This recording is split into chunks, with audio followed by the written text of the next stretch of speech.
Hey everybody, what is going on? Welcome to the GMI Rocket Show, episode number 44, which is crazy to me. 44 of these episodes. It's been almost a year of doing this show. I'm your host, Roman Zelichenko. I'm a former immigration lawyer turned entrepreneur. I'm the founder of Laborless, which is an immigration tech startup that automates H-1B compliance, and also the founder of GMI Rocket, which is a digital marketing agency for the immigration space and brings you this show. And I'm talking today, our guest is an awesome entrepreneur in the immigration space. People sometimes talk to me and they're like, Roman, how do you do all these things at the same time? You run these two companies. Well, our guest today runs even more companies than I do and is incredibly busy and is doing big things all over the place in the immigration space. Our guest today is James Betzold, who is an immigration lawyer who still practices. I don't practice anymore. James still practices. He is the CEO of Prima.Law, which is a case management and forms company that focuses on immigration law, but now is starting to expand into some other spaces, and is also the co-founder of Bella Legal Services, which provides essentially virtual paralegal services focused on the immigration space to practitioners across the board. So much entrepreneurship, which is so cool and so exciting to me. We're going to get into James's story and his background, how he launched his firm and has been running it for over a decade, and then how these entrepreneurial endeavors came to be along the way. So without further ado, James, thank you so much for being here and for giving your time. I've been trying to get you on the show for a long time, so I'm super pumped to finally have you on. So thank you. Well, thank you, Roman. I'm glad we could make it work. When you were introducing me, I thought maybe you would switch guests and we're going to go to Elon Musk or something. Oh, no. Listen, but I'm not going to Mars. Who knows? Who knows? The way immigration tech is going, who knows? I mean, he's one of those people that, like, I just don't know how he does it.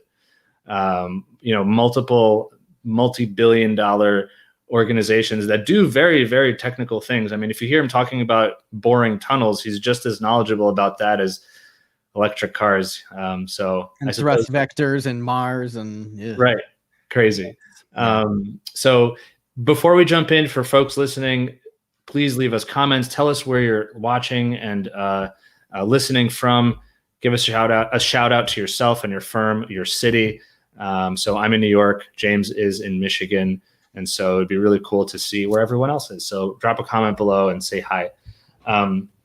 Cool, James. So I'm excited for our conversation again, because as somebody who's started multiple businesses and you run all of them in parallel, I suppose, I'm sure one of my questions is going to be like, well, how do you do it? But before we get to that, I always love to, of course, get my guest's backstory, because that to me is really interesting, right? Like, how did you get to where you are? What brought you to this stage? Why law? Why immigration law, et cetera? So I know you're in Michigan. Is this were you born in Michigan? Are you originally from, or you grew up in Michigan? Like, what's born in Wisconsin, Ashland, Wisconsin. So literally the hinterlands compared to where I live now. But yeah, when I was really young, mom and dad moved to northern Michigan. Dad works in the energy industry on a number of pipeline projects. So transporting natural gas across the country in a safe and clean and energy efficient manner. That's been his career. Wow. And so that job, of course, took him to Michigan, where then we moved and we grew up in northern Michigan, and I did school in southern Michigan. So that's how we got to Michigan. Is it? I know this is a stupid question, but I know it's cold and I suppose it's quite windy. But the summers must be gorgeous, right? Because there are just lakes everywhere. Is that true, or am I making that up? It's true. They call Minnesota the land of 10,000 lakes. Right. They actually have more than that, but so does Michigan. We're above the 10,000 mark as well. So we've got, of course, the Great Lakes. Right. I am literally in Holland. We're right on Lake Michigan. Right. So from my house, it's like 5 minutes on a bike, less in a car, and we are enjoying the 80, 90 degree weather that we're having today. In fact, that's one of our plans after the show today, is we get to go do that as a family. That's incredible. Lakes everywhere. And then, of course, the inland lakes, those to some degree are even better because you've got a wide variety. There's of course, the murky lakes, the ones that, like, the water's kind of got the tannins and stuff in it. So it's like an amber color. But then there's the crystal clear lakes as well. There's actually one lake around here called Sunday Lake, and that like people go scuba diving there just, for fun. Wow. Nice and clear. That's incredible. So when you were growing up, was that kind of part of your life, being outdoors, swimming or just enjoying nature? Yeah, we always lived, like even when we lived in the Upper Peninsula, we were on Lake Michigan. And then when we moved to Petoskey, we're on Little Traverse Bay, Lake Michigan. And so finally, after I graduated from law school and was sort of looking at where I wanted to live, I said, I want to be somewhere near the lake again. I want to have that. I want my kids to have that, and we made it happen. That's so cool. When you, I like to ask this question because, and especially, it sounds like you grew up kind of, I suppose, outdoorsy, if you will. I grew up in New York City, so you could call me outdoorsy, but my outdoors was, the concrete jungle, as they say. Were you kind of like an entrepreneurial kid? Right now I would look at you and say, it's like ideas come to you and you just execute and you build, or co-found, create businesses. Were you kind of like that when you were younger? Let me tell you my first business. Okay. We had recently obtained a go-kart. So Dad bought us kids a go-kart. And my friend, Nathaniel Dene, had a go-kart. And we went to the dollar store. This was a new thing at the time. Like dollar stores were a new phenomenon, I think, in the country. And they had squeegees and like buckets. Well, we had buckets in the garage already. So we went door to door on our go-karts just around our neighborhood, washing windows. And we made $5 on one house. So we were looking at some VC financing options for that. Were you washing car windows or house windows? House windows. Wow. Yeah. We got the spray bottles from the dollar store, the squeegee. We didn't have the handles for the squeegee. But in my garage, we found Dad was always doing projects, right? He helped build our house. And so we found these like, there must have been like 1x1 wooden square dowels that we were able to shove in the end of that squeegee, hammer a nail in there, and wow. that was my first business. So I'm curious, like so first of all, how old were you when you did that?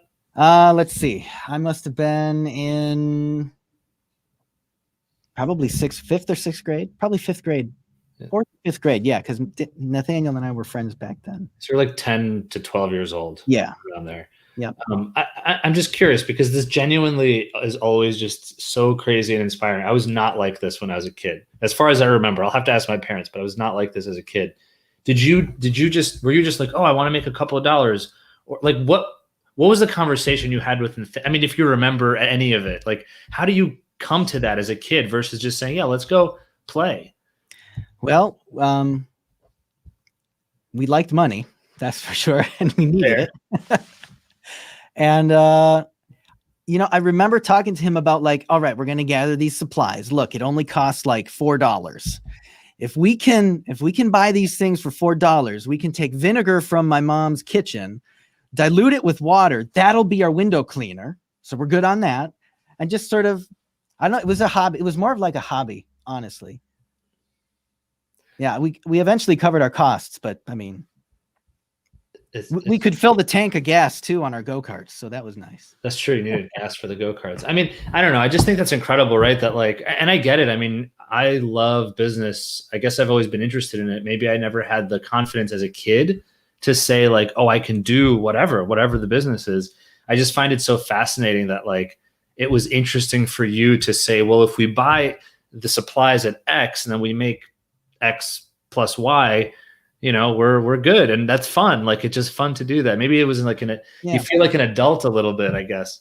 And I think part of it was just when we finally got a dollar store in Petoskey, like for me, that was awesome. You could go and buy something for $1 and they just happened to have squeegees. And then it's like, the wheels start turning. It's like, what could I do with this?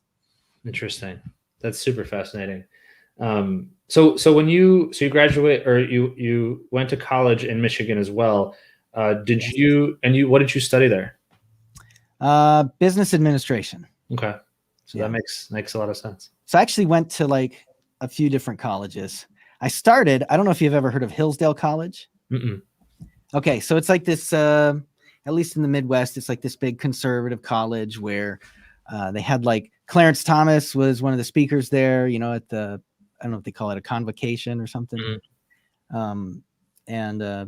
So that sort of a background. Did my first year there, and then I actually took a couple years off, and I was a missionary for the Church of Jesus Christ of Latter-day Saints. Went to Brazil, learned to speak Portuguese, taught and preached there for a couple years, and came back. Decided, I got to pay cash for school if we can, because I got married quick, and then was community college, so paid for that. Mott Community College in Flint, Michigan, and then from there, University of Michigan actually had a campus in Flint as well. So that's where I finished my undergrad in business administration. And finishing undergrad, this was like 2006, 2007. The economy had just crashed. Housing was ridiculous. It was hard to sell because nobody was buying. Different problem today, right? Mm-hmm. Now it's hard to buy because no one's selling and there's not enough supply. But back then that was the issue. And manufacturing had taken just a huge hit, especially in Southeast Michigan where I was living at the time. So I looked around and I was like, well, this is no good. I thought I was going to make more money than this. What are my other options? And the other thing that's sort of been around with me since at least 4 years old, and I hear it in the voices of my children today. I won't scream into the microphone. Hey, that's not fair. An overdeveloped sense of injustice, right? And so I had always thought, well, maybe I'll be a lawyer one day. Well, after college, it was like, well, let's get these loans in deferral and see what we can do. And sure enough, the Thomas M. Cooley Law School had a scholarship for Michigan students, and it did okay on the LSAT. So that helped with that, and did the law school thing. If I can backtrack just a little bit, because I'm really curious about your mission experience. I've listened to a lot of, especially a lot of interviews with founders and entrepreneurs who've been missionaries around the world, and a lot of them credited sort of their ability to be really tough salespeople, or I would say salespeople with a tough skin. And I'm curious, did you have to go door to door? Can you talk a little bit about your experience there? Honestly, growing up in New York City, I don't know anybody who's been on a mission personally. And so I think it's really fascinating to hear kind of what your experience was there. Sure. So when I was 19 years old, I submitted my paperwork to the church, and they chose for me to go to Brazil. So that was it was like chosen for me. It wasn't like I said, hey, send me to Brazil. In fact, I didn't know much about Brazil, and flying into Brazil was a shocker. Like looking down from, 20,000 feet up and not seeing an end to the city. For me, that was it blew my mind. Brazil's huge. And Sao Paulo, the city where we ended up flying into originally, is just something like 23.8 million people there. So it's enormous. So what we did is we went to a training center, a missionary training center for must have been 9 weeks, learning the language, learning sort of how to teach and approach people, and sort of getting used to that. And while I'm in the missionary training center, 9/11 happens. Wow. Yeah. So that I know where I was on September 11th. That made news everywhere. I tell you what. Then we got assigned to different cities. So I was assigned to work in an area called Belo Horizonte in the state of Minas Gerais, Brazil. And there we did a lot of walking. We didn't have bikes. We didn't have cars. For a while, we did do the door-to-door thing, right? Where you just go out and try and meet as many people as you can and see if anyone's interested in hearing the gospel. And sure enough, that was somewhat effective. But when I entered one of these other cities, this city was called Caratinga. There were a couple missionaries who had come into there, and they said, we got a new plan now. We're just going to teach English, and we're going to teach food storage classes. We're going to teach about genealogy. We're going to teach, one of my companions there, he knew capoeira, which is like this Brazilian, not jiu-jitsu, but dance, martial arts sort of thing, passed on by the slaves down there. And so that sort of community outreach is actually how we had most of our success, because we would get people who wanted to learn in the beginning. And it was actually a very low pressure sales tactic or sales approach or marketing effort, I guess you would say. Because the idea was, look, you want to know more about me? Great. I'll be happy to tell you more. But tell you what, you want to learn English? I really do want you to better your life. And if you think English is something that's going to help you, genuinely, I'm here to help you. And it was a great way. It was a great way to get people interested and to find out more and to spread the good word. So that's so brilliant. I mean, that sort of tactic is something that exists today across the board, and tactic almost doesn't even give it justice. Like it's a way to connect with people, and you give them value and you share something with them that they may need. And then if they're interested, you can share something else with them that you know about, but there's no pressure to. But at that point, they're already connected to you. They trust you. Right. They get value from you. They're more open, actually, I think, to get to sort of your sales pitch, quote unquote. Much more. And I'm sure you've heard of Gary V, right? Gary Vaynerchuk. When he talks about living in not just the thank you economy, but just giving value to other people. Yeah. They're never going to be, I mean, all day I could be like, oh, Prima's the best. You got to use Prima for case management, and Arbellas are the best. You got to use them for, helping in your immigration practice. But the better way is to say, hey, I've got something for you. Here, I'm going to give this to you for free. I'm going to give you these features. I'm going to give you this information. I'm going to bring you some sort of value, so we can be friends first, at least, Yeah, agreed. And not in a way that says, well, and if you don't buy from me, we're not friends anymore. It's like, you can buy from me or not. We're staying friends. I'm going to continue giving you value. Exactly. I met there was a guy at a pharmacist. He was a pharmacist in Brazil, and I had come down with something. I needed some antibiotics. So I went there and we met him and we're talking with him. And eventually he was like, yeah, so tell me more about you. And so we shared a little more and shared a little bit of our message. And it got to eventually he was like, okay, I appreciate your message, but I just want to be friends now. Thanks. And it's like, you know what? That's okay. We really appreciate you either way. And that's how I like to look at, like when clients come into the firm. Everybody who does a consult doesn't sign up. That's okay. I've made my peace with that. I give them the best information that I can, the truest information that I can, and then the ball's in their court. And if they trust me or want to use my services, that's fine. And there may be times where I tell people, you don't need me. Tell you what, call this 800 number, get an InfoPass appointment. They'll help you. You don't need me. And that's just as good. I feel just as fulfilled doing that. And I think if you want to, just on that one, if you want to look at it from a long-term perspective, they'll remember you for doing that. They do. And if and when they need something down the road, they're going to come to you because they know that you kind of have their genuine interests in mind. Right. I just want to take a quick pause, Marian, from San Francisco. Finally, beautiful day. Thank you so much for watching it. Someone called Group Inbox. I don't know who you are, but absolutely loved the comment. That's not fair. So true. Oh yeah. Justice. And Marianne said Kepler is intense.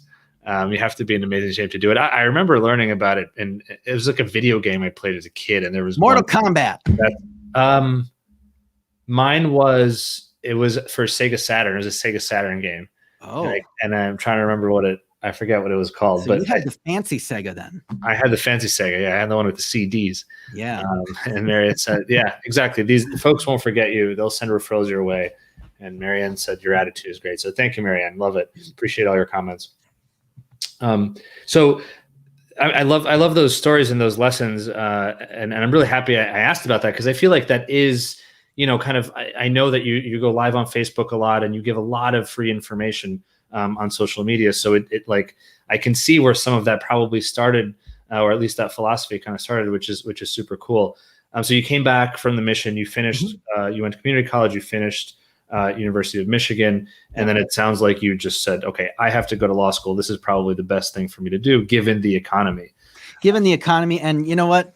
I had a small daughter at the time, and I knew that there really wasn't going to be a better time in life to do it, especially with what I assumed law school would be like, the demand on time and effort and whatnot. So decided to make it happen. And then fortunately, Cooley was one of the only, and it may still be the only law school that offers a 2-year plan. So you can get through law school in 2 years if you go through the summer. So I did that. Wow. I wanted out of there as soon as possible. I wanted to be done with education, and I really just finally wanted to have a real job, real career. Did you, were you interested in immigration law during law school, or is that something like, what were you thinking of when you graduated? Yeah. So I actually did, as part of the graduation requirements, you needed to do an externship, right? So it's like an internship with a law firm. And I had found a couple of opportunities. Someone had advertised, a great attorney, Robert Alvarez. He's the one who was at my swearing in ceremony. But he put up an ad looking for people to help with Brazilian Portuguese translation, because he was working on a bunch of FLISA claims, so Fair Labor Standards Act claim, civil litigation, down in the Fifth Circuit, so Nolans, with people who had been doing Hurricane Katrina cleanup. So you remember Katrina was one of the biggest hurricanes ever, destroyed New Orleans, flooded it. And so, of course, it was a magnet for labor, right? People needed labor to clean and remediate mold and get moisture out. And there were some companies that decided not to pay minimum wage or overtime, or the list of violations sort of went on. I should say allegedly. I don't remember how those cases finished. Right. Fair. Right. Met him that way, and he was actually working at an immigration law firm. So in working with the immigrants in that case, and then doing an internship with that firm as well, is sort of how I was exposed to immigration law. I didn't know much about it before then, because I didn't have any family members who were immigrants. I didn't need to do it myself. The only immigration experience I had was flying down to Brazil for the mission. And frankly, the church took care of the visa and everything there. So it was pretty transparent to me. And so did you, when you were working on these cases with this attorney, did you get a taste of immigration through some other work, or were you just like around it and heard about it? I'm curious, or did you work on any immigration cases? Not as part of that case. There were some, I think, adjacent U visa claims that I think the Southern Poverty Law Center was helping them with, related to that. But it was mostly just getting to know the immigrant community and getting to use my foreign language skills, which I had to turn into Spanish later on. And then what happened is we actually, so right after law school, then of course I opened my own firm doing family law, because that's what I knew at the time. And then just from having been exposed to immigration in the other firm, Robert Alvarez actually suggested to me, he said, you know what? Because I was looking at moving here to Holland, Michigan. He said, there's no immigration attorneys in Holland, Michigan. You should go there and open up an immigration practice. And the casual observer might say, that sounds like a terrible place to open an immigration practice in the heartland of Michigan. Well, we have farms. So we have farm workers. And then there's farm workers who, after the IRA passed, there's really no incentive to leave, because then you can't come back as easily. So there's actually 45% or more of Holland, Michigan is non-English speaking originally, or they're at least immigrant or Latino or Asian or some other minority. So it's a huge percentage of the city that actually needed immigration services. How was it opening up your own firm, especially kind of that early in the career? Because that's one of those things that I look at now that I kind of love running my own business. And I always think to myself, man, I would have still been a lawyer if I opened up my own practice, for sure. But the thought never crossed my mind. How was that scary for you? Did you feel confident? Like, how did you feel about it? Roman, have you ever gone to therapy? Let me ask a personal question. Yeah. You don't need to answer. Yeah, it's fine. There's something called self-talk, right? Yeah. Where you got to be like, you know what? I'm okay. I'm okay. It's going to be okay. Everything's going to be just fine. I literally had to do that because I was recently divorced. I had $700 in my bank account, and I was looking for a place to live and a place where I could also open up my law firm. And I found this great little building. It used to be a chiropractor's office. So there was office space up front. In the back, there's, a little kitchen and stuff I could use to actually live. And I was able to make a great deal with the landlord there and let me move in, and we got going.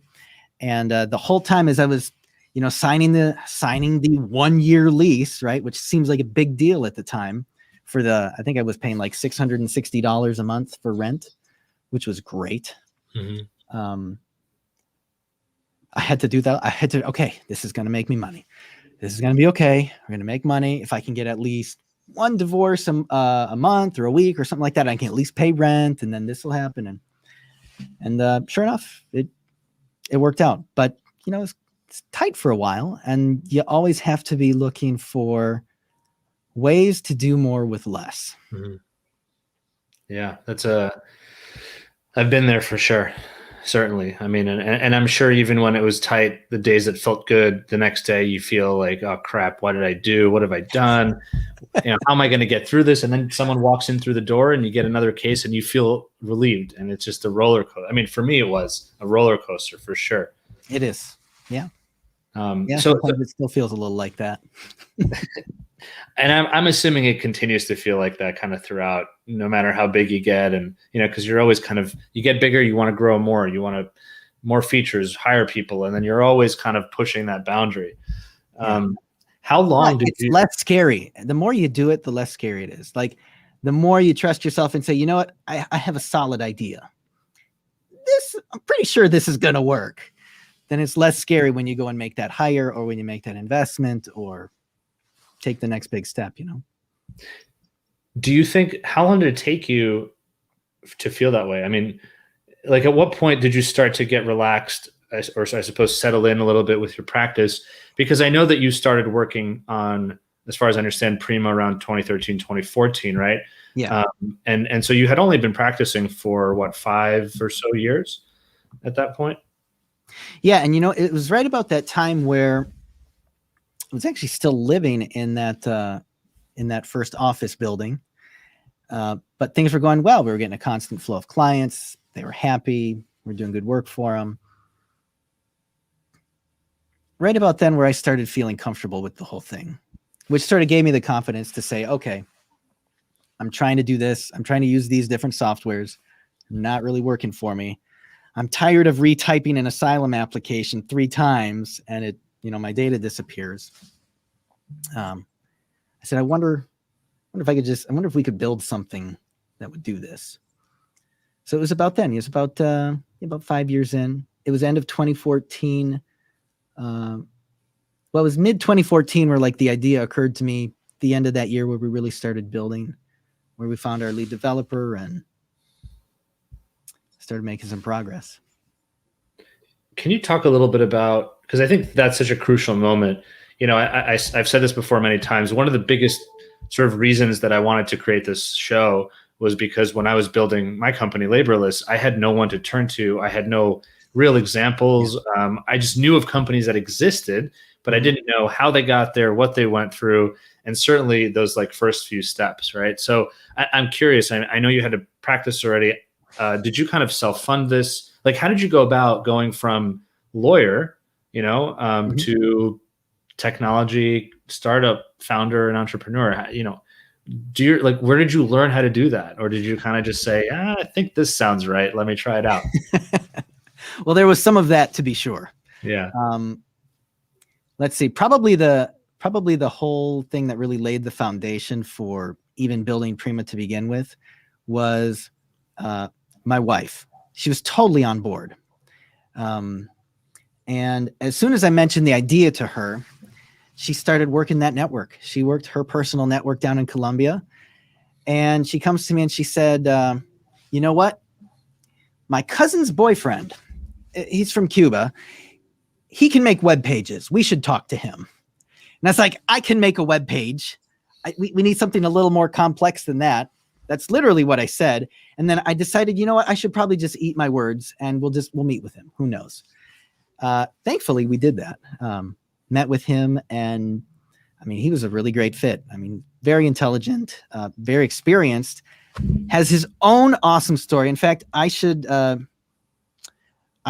invite you to invite him to your show, because it's the story of, again, escaping communism, facilitated by technology, by knowledge and technology. And he talks about getting money to buy a domain by building a bot that would click on ads to earn him money so he could buy the domain, so he could make a site, so he could, it's a great story. Wow. But living in Colombia then, and we had a number of meetings with him. Of course I shared the idea with my brother, and I was like, well, let's see if it's going to cost us like about this much, maybe I could self-fund it, maybe not. Maybe we could go find, we could pitch to someone. And we considered going the route of venture capital right away, which didn't work. Back in 2014, there weren't a whole lot of people excited about funding a startup venture in the immigration law space, which is probably smart on their part. But we mentioned the idea to my dad, and he was like, you know what? I'm in. If we can do it for this and this and this, he was on board. So he was our venture capital, our only angel investor. Wow. And then it was myself, a couple of my brothers joined on to participate in the labor, right? Because eventually we got to a point where there was a bit of manual work that we needed to do to get the forms ready, the first version of our product. And my brother Jake is actually an experienced project manager. At the time, he was working for a software development company who was building a bunch of educational platforms in Kalamazoo, Michigan.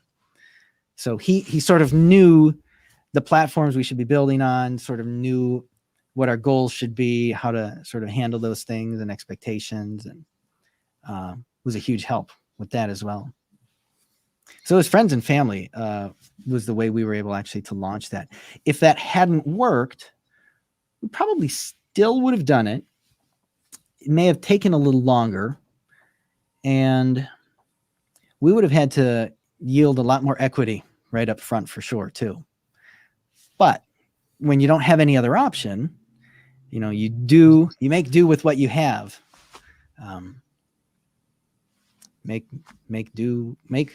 Get more done with less. Right? Increase efficiency somehow, and sometimes you have to give up some equity for that. And that's something that you mentioned that you had, to kind of bring it back to your earlier story of kind of making the most out of what you have, both in your mission and when you were cleaning windows as a kid. Yeah. In a sense, you were hammering things onto the squeegee to get it to work. Except now you're talking about software, you're talking about building out like a simple landing page, and then kind of expanding from there. I'll tell you what, it's fun. Like what's really fun about it is we hear these stories of, in order to start a business, you need $1 million, you need this, you need that. And those are all huge barriers to entry for someone like me who doesn't have $1 million to start with. Or a teenager or a kid, right? If you want to start a window washing company, first you need to go get insurance, and you got to pay all this and pay all that. And then it's like the expenses just keep adding up. So the fun, I don't know. Did you, there's a show, sort of a family cartoon show called The Incredibles. Disney Pixar, you ever see that? Yep. Did you see the part where the boy, what's his name? Dash? Mm-hmm. Running across, he figures out he can run across water, right? It's like a new thing they just figured out he could do. And he's running, he looks down and he's running across the water and he goes, starting these businesses anyway, is a lot of those, this is working type moments. Yeah, I love that. That's so true. That's so true. It's like building the plane while you fly it type of thing, where you just kind of have to go for it. Do you feel like so you started the business in late 2014, I guess. Yeah. You were going through. You had this sort of great meeting with your wife's cousin, I think you said. Wife's cousin's husband. Wife's cousin. Boyfriend at the time became husband. Now husband. Great. So it was him, and then you got a little bit of funding from your friends and family. You started to build this out. When did you finally launch the product? And sort of, did you first start using it with your firm, or was the idea from the beginning to say, to kind of eventually sell it to others? Like, did you already have this thought in mind, or were you like, I just want to make my firm better first? Yeah, I mean, that was from the beginning. Sort of the plan is, let's do something which will make my firm better, and bonus, we can sell it too. Right. So, yeah, so we launched, we did what we call a soft launch. It was April 2016. And it literally consisted of me putting some ads on Facebook. And before you know it, we had our first 5 subscribers, which is pretty neat. And we've been using it in our firm, of course, since then. But yeah, the official big announcement launch was June 2016 at the ALA convention, Las Vegas. Wow. Yeah. That's a big deal. Did you guys get a booth? We did. We got a booth. We bought banners. We had a giveaway. The whole 9 yards. I'm curious, what was that like? Because I'm even personally curious because I've gone to a number of ALA conferences. I've never had a booth though. I just show up and talk to people and things like that. Yeah. How did people react to you? Because all of a sudden there's a new face, there's a new name, a new banner, a new logo.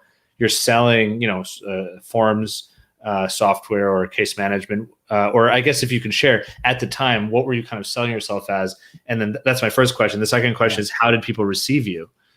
So at the outset, it wasn't really case management. It was autofilling forms, autofilling immigration forms. That was sort of our tagline and subheading. And it was actually pretty well received. So I don't know if some of the legacy providers have fixed these issues, but there were a lot of issues. Like, you would call up tech support and either you wouldn't get an answer, or the answer you would get would be, yeah, no, it must be something you're doing wrong. Or, yeah, no, that's not, no.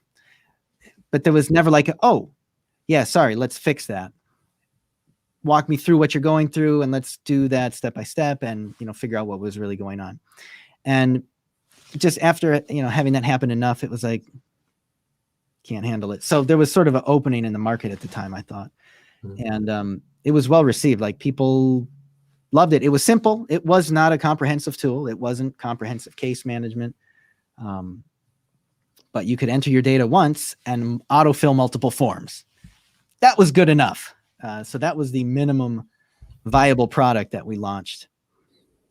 And I'm glad we did it when we did it, because I think it's harder to launch an MVP nowadays. In fact, I read an article just a couple weeks ago where it said, yeah, the days of just launching with an MVP are over, because people want to see it working and want to see it solid and whatnot. But you can gather those early adopters. Maybe it'll still work. A little more of a competitive marketplace these days, which is good. It's good all around. Quality of software in the immigration space, in my opinion, has just gone through the roof, especially in the last 4 or 5 years. So the quality of existing platforms and the proliferation of new types of platforms. I mean, I think about some of the guests that I've had on the show and the things that they're building. And it's not even just, there's folks building stuff around the nonprofit side of immigration law. There's compliance, what we're doing with Laborless. There's, the ability to connect with former consulate officers, to prep for an interview. There's so much cool tech around that isn't just, that's just really expanding the understanding of what technology can do for immigration. So you launched, you did a soft launch in 2016, kind of early, then the hard launch, if you will, in the middle of 2016. I want to fast forward just a little bit, because you run a third business, I should say, because your first business is your law firm. Your second business is Prima. And to be fair, first of all, it was called PrimaFacie. We can say a number of different PrimaFacie. PrimaFacie. Yeah. Which before. you've just demonstrated why we needed to change it. Right. Exactly. But that's been the funnest thing at the booth. That was probably the funnest thing is people. Yes, I have a question about PrimaFacie. Is that right. That's always the first question. How do you pronounce it? Yeah, that's funny because then you kind of get like a little fun script going. You can make so many jokes about it. I would say if it was me, if you kept the name, I would just make fun of how difficult it is to pronounce the name. Just that's your branding right there. Yeah. So, but then in 2018, you launch a third business. Can you talk a little bit about that and sort of how that happened and how it came about? So in the sales process, right, working with a bunch of law firms, immigration firms specifically, we sort of were learning about their other pain points that they had. And because the one thing that's one of the many things that's great about immigration attorneys is they're not afraid to talk, right? If you can get them on the phone, if they're not overworked or not over busy, or if they want to vent, it's good for mental health to vent. They'll go on and on with you. And so we would ask questions. Oh, tell me about your practice. What's going on? And, we would hear all sorts of stories, and there started to emerge like a common thread. And the common thread was my paralegal just quit, and I live in an area where there's not a huge paralegal pond to fish in, right? So maybe there's not a lot of trained paralegals already, and probably none of them know immigration. And so they would ask us, because they wouldn't just ask us about Prima, right? We would be on the phone doing a sales call or a Zoom call or something, and they'd be like, hey, let me ask you this. What do you use for your phone system? Hey, okay, while I got you on the line, what do you do for this? What do you do for this? And so we'd be sharing just all sorts of practice management stuff. But this was a really big thing that happened. And whenever they would ask us, what do you do?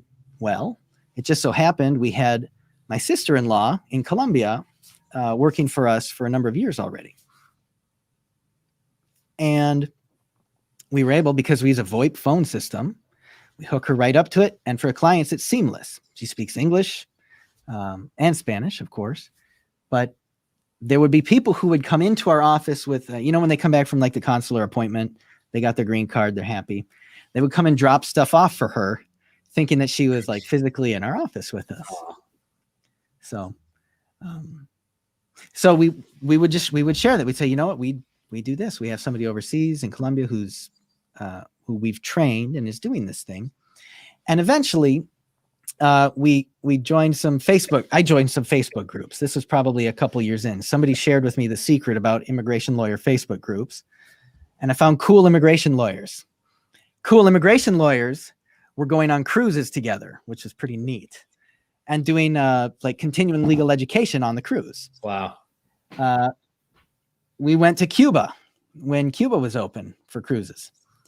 And on that cruise, we met a very talented attorney, Mayra Callow, who practices out of Tampa, Florida. I believe she's closing up her practice now, actually. She's looking at retirement. A lot of health issues, unfortunately for her. So she's been transitioning out of the practice of law. But we met Mayra, and she was expressing some of these same concerns. And she's like, is there anything you can do for me? And I said, you know what? Let's do a test case. Let's test the feasibility of this. This will be our feasibility study. And so we essentially loaned our assistant to her for a short period of time. And we figured out all of the technicalities of hooking up to somebody else's phone system, of case management, how to handle that, and things like communication. What are some of the best practices? So we were developing those sort of in conjunction with Mayra. And it worked, right? We had some success with that. So we said, you know what? At the time we have an office down in Colombia for our developers. Our dev team works primarily from there. And there was an extra room in that apartment. That was their office. And I was thinking again, the idea had occurred to me, we've got this extra office, this extra room there. What could we do with that? So just like the squeegees, right? What can I do with this? I'm thinking, all right, what can we do with this extra space? Let's hire someone, one or two people as virtual assistants. And now that we've figured out some of the technical side of this stuff, we could put them in there. They could work from there. They've got the internet. We could give computers, and and get things going. And that was sort of the very beginning of Bella Legal Assistance. That's really cool. I love that. I mean, I really love this idea of just hearing people's problems, trying to figure out a solution, testing it out first. And then when you can operationalize a little bit, like, boom, we've got another business. And it doesn't have to be a huge business necessarily, but you're focusing your energy and you're creating this a separate sort of entity or structure to solve yet another solution. I love that, because I think a lot of people have great solutions for problems, but they don't take that step of actually turning it into something. And I just think it's really inspiring to hear that. I mean, to be honest with you, that's how GMI Rocket was born. I was already running Laborless, and I was doing my own marketing. I was writing my own blogs and LinkedIn and stuff like that. And people started approaching me and saying, "Hey, I really like your posts. Like, do you know anybody who can help me write my blogs or can help me?" And I was like, "I can do that for you." And it kind of snowballed from there, where more people heard about it. And then you put a brand around something. And then as soon as you launch it, turns out other people who didn't even ask you need it too. When you guys launched Bella, is that at all how it went? Like, did you have a launch? Is it still just kind of under the radar and you guys are, you're just growing kind of slowly and steadily? How's that working right now? Yeah. So Bella's been one of the most successful companies we've ever built. Wow. Like, we're very happy with it. And if you think about it, what you're selling is, I don't want to say people, because you're not selling, that's slavery, that's illegal, but you're selling people who are trained, you're leasing a service, right? Some people call it paralegal as a service.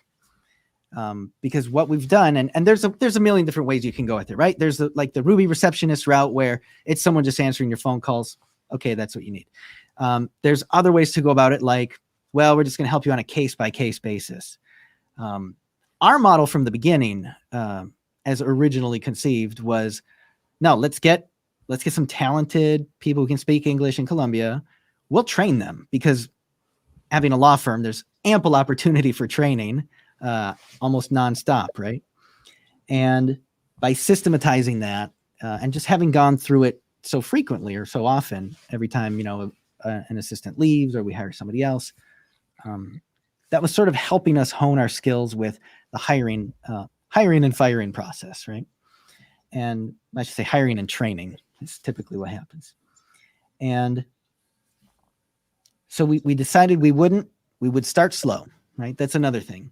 Some businesses, you want to get the VC funding, you want to hit it big. We decided we're going to start this one slow. We're going to try out, we'll have a couple, see how we manage that, learn for sure. But it's a lot of, and this is one thing that Angela just excels at, is people skills. As attorneys, maybe as a former attorney, I don't know if you deal with this, but sometimes I feel like I'm so special that I shouldn't have to deal with certain things, right? Because I have paralegals that do that. I have assistants who do this or that. And if somebody tries to negotiate with me on price in the law firm context, we're solid on what our pricing is. We know what it needs to be, and we're confident that it's right. So when you're starting like a human services business, that's more of on the HR side, I think there has to be a little bit more of that flexibility when you're getting started, so that you can build the systems and build the processes.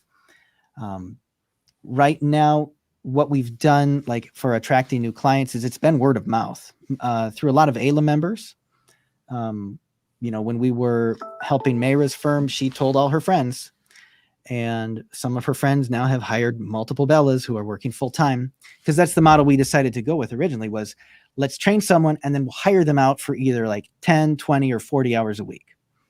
And then we'll do that for on a contract for a certain number of weeks. And that has been, that's been really good. Probably the other thing is the case-by-case service, which we do offer now as well. In fact, we added a button inside of Prima. So in your immigration case, there's a little button that says hire an assistant for this case. So you can go and pay, and then you'll have a virtual assistant who is going to do all the client follow-up on the case. They're going to gather the documents, they'll prepare the forms, and have everything ready for the attorney to sign. That's brilliant.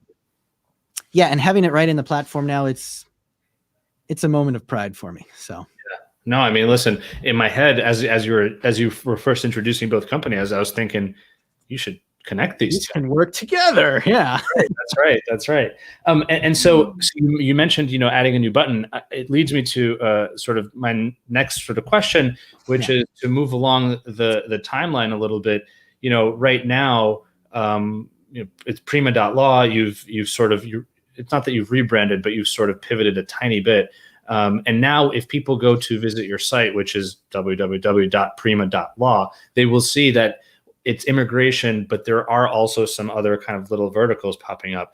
So, can you share a little bit about kind of what was your thinking there? What do you do now? Because I'm really interested, right? Like we were talking a little bit before we went online, about the future of the industry. I mean, you are the future of the industry, right? Like I am partly the future of the industry. We're building things now that are coming to fruition over the next 6 months, 12 months, 18, 24 months. So what's your vision? Kind of where is Prima going, and what does it do now, and then where is it going? Yeah. So, few years ago, well, selfishly in my mind, this has been part of my plan from the beginning, right? If we can do immigration forms, why can't we do other types of forms? Did you ever get a chance to use HotDocs? No. In practice? Okay, so HotDocs was and I think it still exists. So it's a PC-based software, and you put in a CD and you load your forms, and it lets you fill in information once, and then it does a job of autofilling multiple forms based on your contact profile, right? That always impressed me, except for the fact that it wasn't cloud-based. I believe they do have a cloud-based version now. So it's fun to be a brand new competitor in their space. Mm-hmm. But a form's a form. A PDF is a PDF. There can be many types of PDFs, which I've learned. But the way that we fill them is pretty universal. So it had always been a goal to sort of reach a point where we could branch out into those other areas, because the motor we have can do it, right? It doesn't cost anything extra, except for us to create the forms library and put it in the system. All the other infrastructure is there. So if I have, which I do, a dedicated forms team, I can keep them busy nonstop preparing new and maintaining the existing forms collections. So we got to a point developmentally where we could do that. And it was about 3 years ago or so where we said, you know what? One developer is not enough anymore. We need more. So we found 3 more developers down in Colombia. And they, part of our learning process, right? They were baby developers at the time. They knew some basic things, but our lead architect, Jorge, really took them under his wing and was like, here's the best practices. This is what we're going to do. I'm training you. You're going to learn. This is like university for you, but you're also getting paid. So you got to be committed. And all 3 of those guys are still with us and are very talented now and know so much about the Prima platform, right? And then, we sort of reached, it was about, like I said, about a year and a half ago, where all of a sudden it was like, you know what? We need to move a little faster. And to do that, we need to hire some people. So again, we got into hiring mode, found some more developers. And they were just showing me this morning. I'm so excited. Our calendar is going to be released soon. So you'll have a nice calendar inside of Prima as well. And just, we've been able to make leaps and bounds in the last year, even in the platform. So being able to have that foundation and have some of those developers now dedicated to immigration tools, right? So that's still our primary focus. What our plan is any ancillary customers who are like, oh, I need a better way to fill my California forms or my Michigan forms or those other things. They'll start coming in. Or someone who says, I just need a really cheap practice management tool. Great. We've got a great practice management tool that is inexpensive for you to use. It has things like billing, trust accounting, and all that stuff. So the idea is all those maybe ancillary people who are using the features that already exist are going to help support, the whole company as a whole and help us build more specialized tools. Mm-hmm. For example, we had, as part of Prima, an I-94 update tool, right? Where you could update from the I-94 page that's online. Well, We built it. It was working great. And then the government changed their website. They didn't bother to tell anyone beforehand. So from one day to the next, that feature stopped working. So just having the developers to support that and to sort of be able to roll with those changes is important. But we started building now. We've actually rebuilt that. It works. It's on our staging server. We're going to be releasing that very soon, probably in the next few weeks. That via a Chrome extension, we can now gather that information. We have another way of gathering USCIS receipt data. We have another way of gathering information from the EOIR tool that lets you just gather basic case information when you input a number. So you can gather all that information and bring it into Prima. And again, finally, we are attacking the DS-160 and the DS-260. Nice. There is no great way to do, I'll be honest. The best we can imagine, which is now also working, is using sort of a follow-along method. And unless the government is going to open up an API or be a little bit more collaborative than absolute silence on the matter, then that's what we're going to have to be doing to automate the online forms, both with USCIS, with Department of State, Department of Labor, all these other places that have form filling needs. Well, we've got a database full of customers' information that they need to do it. So a follow along model is instead of it just zip and you're done, click submit, it's okay, open the window, autofill, click next. Oh, you got to solve a reCAPTCHA. Okay, solve the reCAPTCHA thing. Next. Then it autofills that. And then you essentially just going page by page autofilling it, because we know that's a huge pain point is the DS-160, the DS-260, because that site's always going down. So you might be manually typing all that in and lose it. That's right. And as far as I know, people have made good money filling out DS-160s and 260s on behalf of others, but manually, just for a service. So that's one of those things that, if possible, should absolutely be automated. Yeah, and it is possible. We have it in active development now. It's fun to see it starting to fill in some of those things. It's just accounting for the different conditions of what could happen on that form, making sure all the required fields are there, and making sure that the government site doesn't ban you for pinging it too quickly or too often. So let me ask you this: are Prima users required to also be like Clio Practice Panther users, or is there now an opportunity to kind of use it a bit as a standalone tool? Yeah, so we love our partners at Clio and at Practice Panther, right? And when we initially built, that was the first big addition that we made to Prima, was a Clio integration and then a Practice Panther integration. In our firm, we've used Clio for years, very happy with it. So I'm only going to say positive things about Clio and Practice Panther. Common requests we've had from our clients is, hey, can you add this other feature? Can you add this other feature? Can you add this other feature? And you can only have customers asking that for so long until they don't become customers anymore. Right. So there's a bit of popular demand out there for features like billing, like a calendar, like task management, like, hey, I want to generate a report of all my cases. Oh, hey, what about trust accounting? What about payments? And so those were sort of some natural evolutionary changes that have taken place. So it's a standalone platform. It doesn't require any subscription to any other service for it to work. Mm-hmm. That's awesome. So there's an opportunity for people to use Prima and just use Prima and be sure. And then we know there's you get these firms out there where they do multiple practice areas and they're set and they really like Clio. You say, great. How's your immigration department? Well, we need something for forms. Great. We have an integration. And so they can buy licenses just for their immigration department. Yeah. And handle everything else that they need to using Clio's diverse set of advanced functionality. And Practice Panthers. Let's not forget them. And brought to you by Clio. Brought to you by and Practice Panther. No, but if you guys are listening, throw some money my way. I'm just kidding. So I want to ask you kind of this last sort of follow-on question with you're sharing kind of what you guys are building. I have my own thoughts about this, and I know this is a bit of a tough sort of maybe theoretical question, but, seeing what you're seeing, obviously talking to all of your users and being a user and attorney yourself in the industry, where do you think the technology within immigration is going? I'm curious, I have my own thoughts on this, but I'm always curious, what the guests think, because you're going down your lane and you're seeing something particular. I'm curious, what do you envision in the next 2, 3, 5, maybe even 10 years?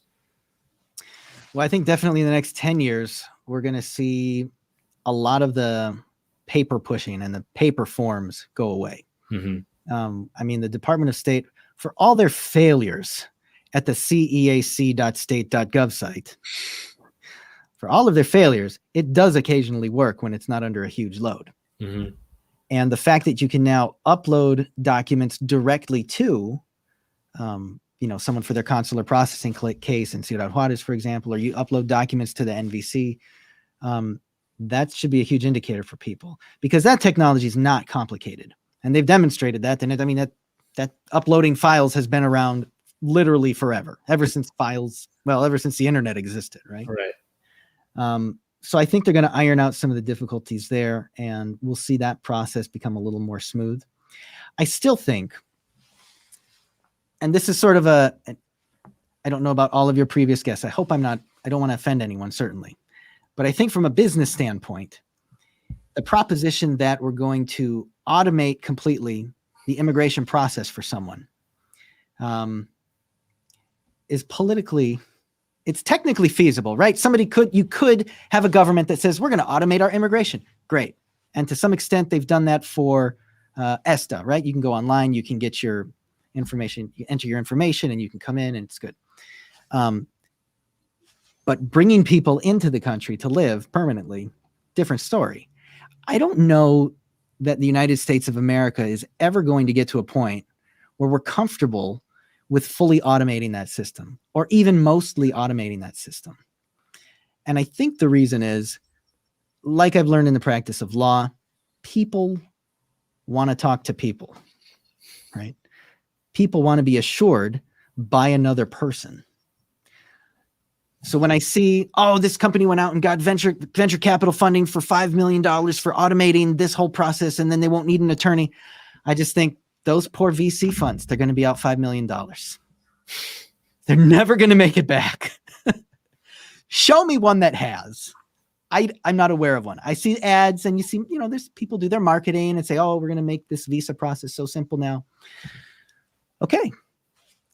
The thing about, and, running a few different businesses and hearing other people's business ideas, and being at the things like the ABA Tech Show, where you see other attorneys who have their ideas about their product, you got to be really good at making money, or no matter how much VC funding you have, if you're fortunate enough to have it, it'll run out. Mm-hmm. And then all that work's going to be for nothing. So you really want to be, anyways, that's the long and short way of me saying, I think immigration is always going to be a personal business. And I think people are always going to need immigration attorneys. As long as politics exists in the United States, we're going to need immigration attorneys, because, oh my goodness, unless we see some radical immigration reform, which sort of takes it as an issue off the table, right? Like, hey, we've discussed it. This is the deal. That's immigration now.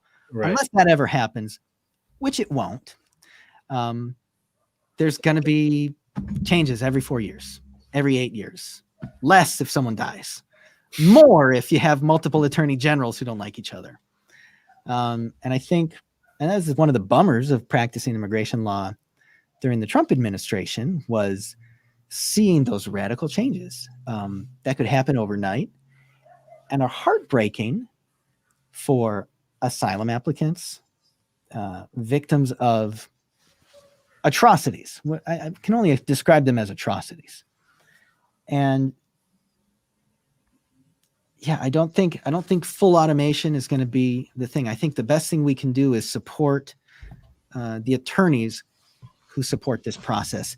And I think one of the dangerous things that we get into with technology is saying that we can remove the attorneys from it. Because if you do that, And we're all business people too, right? Every attorney, as big of a heart as we want to say we have, we also have to pay bills. Right. We also have aspirations for maybe not the yacht, but maybe a reasonable dinghy with a somewhat powerful motor from the last 20 years instead of the last 50 years, like mine is. Right. I mean, if they get pushed out, who's going to litigate these things?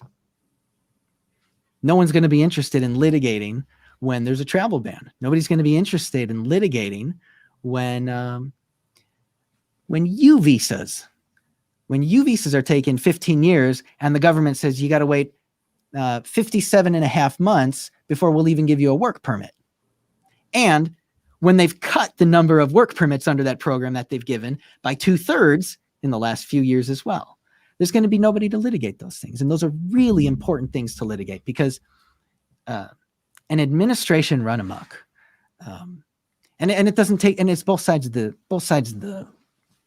political spectrum. I think on this is we see either by neglect, not being careful, just poor administration in general, and then there's the ones who are actively trying to drive down numbers of immigration. You need people to litigate those things, and so, like I say, our why, right? We talk about. I've been listening a lot to Simon Sinek recently. Mm-hmm. And he says, what's your why? Why do you do this? Because as any good business owner, as any good entrepreneur, you suffer an existential crisis kind of on a regular basis. So it's good to have those things to anchor you, right? And I was literally writing this out, and I shared it with my brother the other day. And, give me 1 second. I have it right here. I sent it to him in a message here on Telegram. Here we go. I think this was the one I sent. Prima, whatever company that we're talking about, is dedicated to the spread of justice via the empowerment of the private attorney bar, making firm management, automation, and tools available to each and every attorney to improve the way that clients and attorneys can communicate and prepare caseloads or prepare casework. I think the more that we support the attorney community, whether from inside as an attorney litigating or outside as, well, it's still inside, building the tools that make that easier, that make it less depressing, that make it easier to bring your clients up to date when there are these drastic changes. That's important. And so that's how we're dedicating ourselves to the spread of justice. It's increasing access to justice, but via the attorney bar. I love it. That's cool. There's so much to unpack there, and I won't even try. But I think the overall lesson for me there is immigration is certainly human. It's a human process, and it requires human contact. And I think technology will and is making it easier for those humans to interact in a more meaningful way. I mean, I was in the business immigration side. I was focused on high volume H-1B. You might argue that it's not as dire as a U visa or an asylum case, but those are still people who are worried about moving their entire family, their entire life into a country they don't know, or even if they're here switching from one company to another. What if something goes wrong? The other company is no longer sponsoring you. The new company doesn't work out, and you got to get kicked out. And you spent the last 15 years studying, building a family, building a home. It's petrifying. And I just know that the times that I really loved doing what I was doing was not when I was filling out forms, not when I was double checking, a public access file for correctness. It was when I got to spend an inordinate amount of time on the phone with clients, talking them through every step of the way and ensuring that when they got off the phone, they felt good. Like they genuinely felt kind of cared for. Yeah. And the whole point was like, why can't I just do this all day or most of the day, right? Like, why is this such a small part of the day? And the reason that I'm here till 8:00 at night is because of all this paperwork. Let's automate the paperwork. I mean, that's why I built what I built. That's why you've built what you've built. So I definitely agree that, the idea of supporting the bar and supporting attorneys and building the tools for them is certainly going to create more access to justice and a better experience overall. Better experience, yeah. In the last year, so I still occasionally take appointments for Betzold Law, right? And when COVID hit, we sort of, put the sign on our door, said, hey, we'll do video and we'll do phone. And it's still good. I mean, it gets the job done. We've certainly helped a lot of people that way. But when someone's with you in your office alone and you're asking them, hey, you ever commit any crimes? We need to know because you might be inadmissible. They're not going to confess that to a computer. Right. They're not going to open up about being a victim of horrendous violence, so domestic violence or being raped or being abused, whatever. It's hard to open up about that to a human being. It's probably not going to happen over the phone. Definitely not to a questionnaire on a screen in a web app or something. Right. It's a human business. Yeah. Amen. Agreed. I love it. It's a really great place, I think, to end, because I think the inspiration is there of like trying to help build technology that supports what we do or what previous me used to do and what you and tens of thousands of people in the US and around the world do. I wanted to just mention one note here before we jump. Marianne had a lot of great comments. Said such a great story. Definitely agreed. And she said, I want to work with you and be inspired by you. And then just the last thing was those GS forms are a bear. Absolutely. They are a bear. Well, let me point out the reason we can have 3 businesses and the reason Bella can be such a success is that's Angela. Idea was both of ours. We have our own stories about how the idea started. Angela, your wife. Angela, my wife. Yeah. And of course, she's been my paralegal since we were married in 2010 and plenty of experience there. The emotional intelligence she has in dealing with attorneys, which you need a lot of emotional intelligence to deal with immigration attorneys, especially because we're dealing with so much already, right? We're a little frazzled sometimes. And then staff and all those things. But the talent on that really, really goes to her. That's why I list myself as a co-founder of Bella, because she really is the CEO and handles the day-to-day and just does a wonderful job. We have one comment here from Gerardo saying it's so true. It's awkward for a person to make that kind of a question to a person whose dream it is to become an American citizen. Yeah, I mean, it definitely could be a really personal and uncomfortable conversation. Having that in-person energy is really important. I like to usually try to end these shows on kind of maybe a fun or a more, maybe a comedic note. I mean, your story has been really inspiring, and just the level of entrepreneurship. If you were, I don't know if you ever think about this or if this is even possible for you, but if you were to wrap up your entire immigration business in a bow and hand that off to somebody else, have you ever had any sort of like middle of the night ideas where you're like, man, if I had a second life, I would build this type of business? Nothing serious. Nothing that I've seriously considered. No, this is it. I think this was my shot and I went with law. So law and technology. That's fair. And that's other than, I mean, you look at things like, okay, we started with Elon Musk. Let's end. That's pretty neat what he's doing. I kind of like that. Which I don't know if that's for me. Going to space. Yeah. Start with Starlink, going to Mars, sending people to the moon. Yeah, it's a revitalization of the American dream. That's right. Not even overseas, interplanetary. Yeah. Yeah, imagine that. Well, James, thank you so much. This was awesome. Just really, really appreciate your feedback and your just sharing your story and the ups and downs. It's really cool, and hopefully for everyone listening, and get a lot of inspiration, not just to start their first business, but to know that you can build multiple businesses out of sort of a core idea of helping people and serving an industry. So thank you. This has been really awesome. And I appreciate you being here. All right. Thanks, Roman. It was a pleasure. Thank you, everybody, so much. This was an awesome discussion. Appreciate your comments and your questions.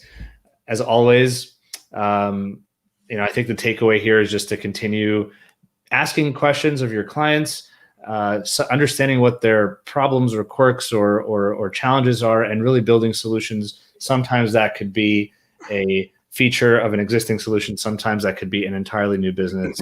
Sometimes it could be both. So thank you everybody so much for being here. See you next week. And until then, peace out and have a wonderful weekend.